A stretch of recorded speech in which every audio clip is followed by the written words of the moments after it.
Hey friends, it's Sarah. Let me ask you something before we start. Do you know where your great-great-grandmother came from? Do you know her name, her voice, the sound of it, the way she told a story? Most of us don't.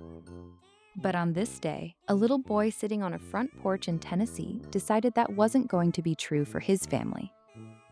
And what he did about it changed how millions of us think about our own roots. Stay with me, because this one might change what you do this weekend. It's August 11th, 1921. In Ithaca, New York, a baby boy is born named Alex Haley. Now, you might not recognize that name right away, but I promise you, by the end of this story, you will. Not long after he's born, young Alex is sent to live with his grandmother in the small town of Henning, Tennessee. And every evening, out on that porch, she starts telling him stories. Not fairy tales, family stories. Stories about her mother and her mother's mother, passed down mouth to mouth for generations. About a man the family called the African, who was captured as a young man and brought to America against his will, and who never ever forgot the name of his own village back home. Now here's the thing about Alex. He didn't forget those porch stories either. He carried them with him his whole life. Through the Navy, through years as a journalist, and eventually he decided to do something almost nobody had ever tried before. He set out to trace his family's story, generation by generation, all the way back across the ocean, using nothing but those porch stories, courthouse records, and sheer stubborn love for his family.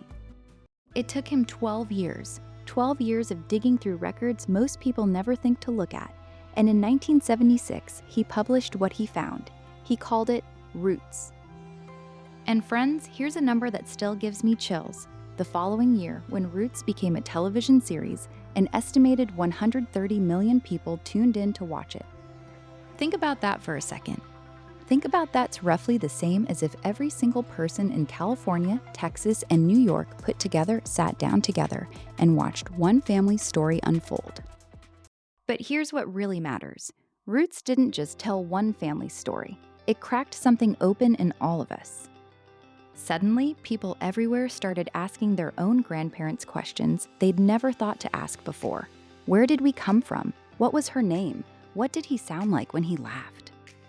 Genealogy, family trees, all those DNA kits sitting in kitchen drawers right now, so much of that curiosity traces right back to a boy on a porch in Tennessee who refused to let his family's story disappear.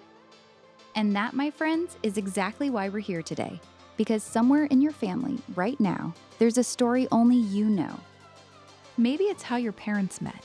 Maybe it's the sound of your grandfather's laugh, or the recipe your mother made every single Sunday, or the reason your family ended up in the town you grew up in.